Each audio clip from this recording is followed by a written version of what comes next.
Hello.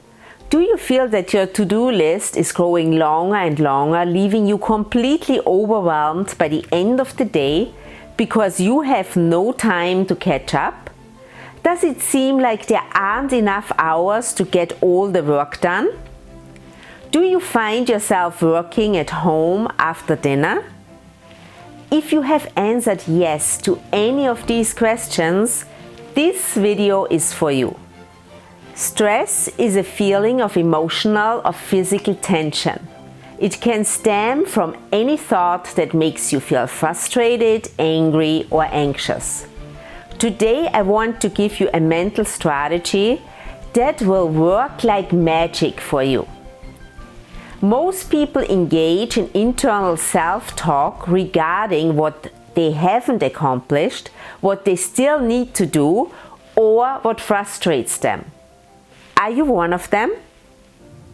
How will this make you feel? Crappy, stressed out, hopeless, helpless? How can you do your best work if you feel that way? Today will be different and you won't waste mental energy, because here's what I want you to do.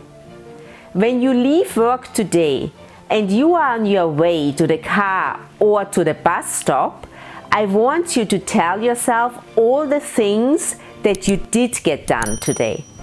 Praise yourself for making progress. Acknowledge yourself for your effort. Focus on the gain rather than the gap, and watch the magic happen. Take it from someone who knows. If you do your best every day, it's enough, and you deserve to feel good about yourself and the things you accomplish. Here's to you and your mental health. This was my thought for today, and I will see you next week again. Until then, be happy, be healthy, and be at your best.